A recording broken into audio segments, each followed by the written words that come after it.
Thank you, Honorable Chairperson. Mr. Mutahi Kagwe, now that you're going to be the Minister of Agriculture, we know certain challenges exist in that sector. First, Kenya is a net importer of foods that is capable of producing, like edible oil and rice and wheat. We also know the fact that the average age of a farmer is 65. Yet, our population is highly youthful. If you're approved for this appointment, what strategies will you employ to make agriculture more attractive and profitable to young people so that we can ensure that we have food security in the future? Thank you. Go ahead. Thank you very much, Mheshimiwa. Now, let me just start by the rider that you started with, which is the importance of agriculture in the country.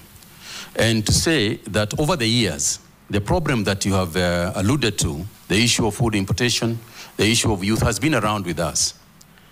The framework on which the current agriculture ministry is being run, or is agricultural sector transformation and growth strategy. Mr. Chairman, I want to raise this issue broadly to say the following. First, there's been a misguided notion, I think, over the years that we have all made. And that is to say that the focus, the initial focus of everything in agriculture is production. Mr. Chairman, what we must refocus on in the ASTGS is coming on for review, because it was structured in 2019 and is coming up for review after 5 years. Mr. Chairman, the only way that agriculture is going to be the kind of industry, the kind of structure, the kind of mainstay for our people that we are ever going to construct is if the farmer becomes a central consideration of everything that we do. Mr. Chairman, until and unless the farmer looks at his profit and loss statement and sees that he is making more money than he is spending, we are going to continue having issues of food security. We are going to continue having issues of underproduction of food items, as well as cash crop items, as well as livestock items.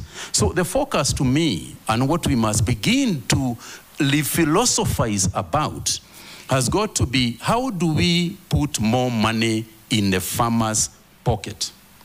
If we ask ourselves that statement, and I want Mr. Chairman to say that I recall very distinctly that when I was appointed Cabinet Minister for Information, and I tried to figure out how to deal with the many problems that were there, we arrived at one sentence: let's take a telephone and it works. Everything else we do around us must be focused on that issue. Whether we are going to get international gateways, whether we are going to license other players in the market, it is all should be about the concept of a telephone working. Similarly, if we are going to revive agriculture, the only way we are ever going to do it is when the farmer is profitable. When the farmer is profitable, we'll have enough food. When the farmer is profitable, we'll have enough for exports and so on. But no matter how many papers we write, no matter how many debates we have, no matter how much discussion we are going to have, unless and until the farmer looks at his balance sheet and says that income equals price times quantity, we are not going to succeed. So for me, therefore, when we look at the sphere, when we look at the entire agricultural space, then things that we do should go to that.